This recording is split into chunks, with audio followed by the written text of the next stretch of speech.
Dun, dun, dun, dun. Here we go. The premiere of the. What's the title of this American Greed episode? Is there like a title to it, or the Bonnie and Clyde of mortgage fraud? The Bonnie and Clyde of mortgage fraud. Here we go, ladies and gentlemen.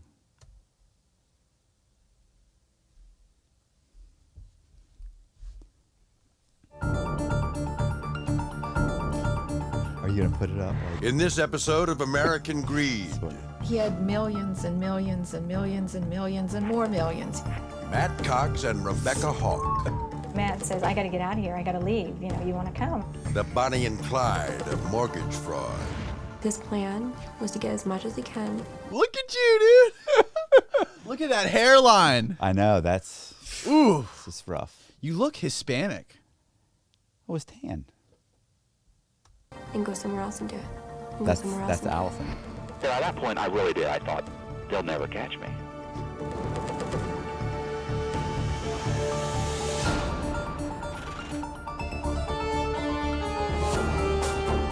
This is kind of what your Valuetainment podcast is going to look like. Yeah.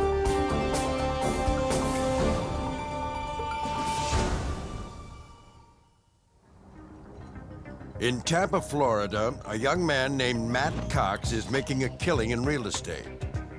He has fast cars, lots of cash, and there's always a pretty woman at his side. Part of his character was like this mystery man, like this mysterious, like, who is he? This is stupid. Allison Arnold is new to Tampa. So who is Allison Arnold again? Allison Arnold was a mortgage broker that was working for another mortgage company, and the guy that owned the mortgage company, anyway, his name is Eddie Stralis. Eddie owned a mortgage company called Tampa Heights Mortgage, and she was working there. Well, Eddie called me up one day. He's like, look, she's a mortgage broker. She's got this loan. We can't get it closed. Yeah. I don't know what to do. Can you talk to her? So I go in and I look at the thing, and I remember the comparable sales were too far away, and there were no comparable sales that justified the sales price in the area. And I was like, look, they're going 3.5 miles away. And she was like, yeah, that's what they said. And I was like, look, everything's good in it, but the appraisal's fucked up. You need to. And she's like, well, what do I do? I said, well, give me the file, and I'll close it. And she's like, well, what do I get? And I was like, well, I mean, I'll give you $500. She's like, what do you need $500? I was like, you can't close it. You can't close the loan. It's done. He's got a real estate commission off it. These people want to buy the house.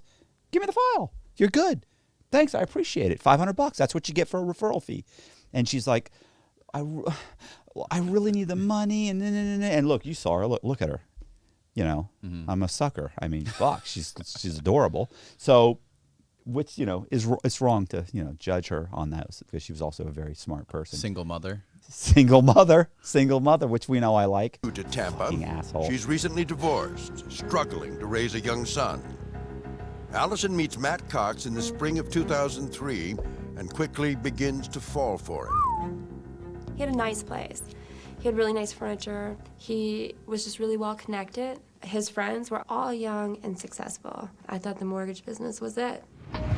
Matt Cox is a mortgage broker, real estate rehabber, and overall Renaissance man. He's a talented artist who paints elaborate murals in all his properties. Forgot about that. And he's obsessed Wow, with you painted stories that? about Yeah. con men. Well, that's actually an artist by the name of Tamara De La Peck, and she's one of my favorite artists. And I would make collages of her artwork, because the place I bought was built in like 1901, and she was circa, I'd say, 1920s, which was the Art Deco. So it was close. It's a different style, but whatever. It was close. It was so I made collages, and I paint them, and they were cool. But the Allison thing, I was gonna say, what ended up happening was I ended up splitting. I think I split the commission with her. So, okay. But I ended up closing the loan that she couldn't close. Okay. And so she ended up coming to work for me because she was like, look, I can't, I couldn't close this thing here. Got it. You handed it, you guys closed it like that. And I said, look, come work for me. I talk about all that in this book. He loved going to the movie theater, and we would go and see movies like the one that I fell in love with that we saw was The Italian Job. To us. And he just loved that movie. He's like, oh, look at them, and they got away with it. You know, he loved when people got away with it. Don't break my heart. You told me you were through. After this, I am, I swear to you. Like his heroes in the movies, Matt Cox dreams of doing one big score and then going legit. Here's the plan.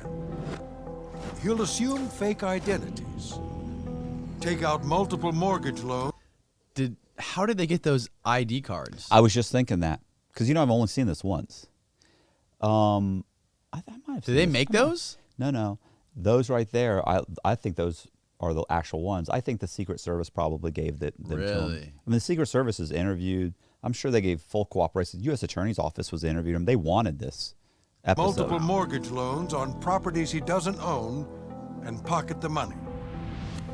On average, each loan will be around $100,000. All I wanted to do was get $1 million and, open a legitimate business, sell paintings or buy some real estate and rent out apartments or something legit so I didn't have to do anything else. Allison goes to work at Matt Cox's mortgage company, not knowing what's in store for her. Just a few weeks later, Cox calls in a favor. When Allison was down on her luck, he helped her out. He rented an apartment for Allison and bought her new furniture. Now, it's payback time. Does that sound sinister? Is that true? That's actually true. I did buy her. She was going. Sinister. It does sound sinister. She was going through a divorce. First of all, I don't owe you anything. I met you because you gave me a loan. I gave you your money. Yeah. You wanted to come work for me. Mm-hmm. You came to work for me. Great. I gave her a bunch more loans. She closed more loans. These are fraudulent loans. She knows that fraud's being done there. So I'm not luring you in. You know what's going. You've closed several loans at this point. They're fraud. Yeah. So, but one of the things was she was living in her husband's house and they were going through a divorce. She wasn't divorced already. She was getting a divorce. So I'm sleeping with her. I'm sleeping with another girl named Jana. So these two are fighting back and forth. It's just a fucking soap opera, bro. Jana lives across the street from me. She's got a fucking girlfriend. That chick hates my guts. It's just fucking ridiculous, bro. I mean, Jana's chasing fucking Allison out of the house. She's chasing other girls out. I mean, it's fucking outrageous. So the point is that I end up, she needs a place to stay. And she's like, look, I'm in my husband's house. Jana showed up at the fucking house one day at her husband's house where she lives and is telling him she's fucking his boss. I mean, it's just ridiculous. So he's like, you got to get out. So she gets out and she's like, what do I do? I'm like, look, well, I don't want her to move in with me. I mean, I like Allison, but you can't have her move in with me, So I go and I rent her an apartment in the name of Brandon Green, one of my fake people. So I rent the apartment. I then take his credit cards and I go buy her a bunch of shit at home at Rooms to Go, buy her a bunch of furniture, all Brandon Green. She's got I think it was a 2-bedroom, 2-bath, nice place in Ybor City, and with that new huge apartment complex. So she moves in there. I give her fucking money. I pay her fucking rent. I don't owe you anything. I'm doing all of this, but the way they make it sound, he got her a place. She owes him. He doesn't owe me anything. She's asking me to commit fraud. But I mean, but what they are saying is, yeah, she did come to work for me. That's true. She did come to work for me. She was making money doing fraud. I did rent her a place. So, to me, that's like 90%. That's like 90% true. I mean, they're just kind of tweaking it a little bit, which is fine. He's like, Allison, I'm helping you and my investors are helping you so that we have your loyalty, so that you'll do anything for us. There are no investors. What the They're all con fake man people. wants is for Allison to be his partner in crime. He wants her to assume a fake identity and apply for a mortgage loan. Not Absolutely once or true. twice, but 7 times, with 7 different banks. He's already stolen an identity for her, the name Rosita Perez, a real person who supposedly crossed a friend of his. The funny thing is look at me. I've got bluish green eyes. I had blonde hair at the time, pale skin, and I was portraying to be Rosita Perez. The bankers, the closer for the title company, they're like, how'd you get this name? You're not Puerto Rican or Spanish, are you? And my license said I had brown eyes, and I clearly didn't. Maybe Allison looks too innocent to pull off a con. Whatever the reason, the first time she tries it, she's successful.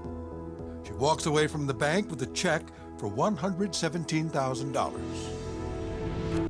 What was that about?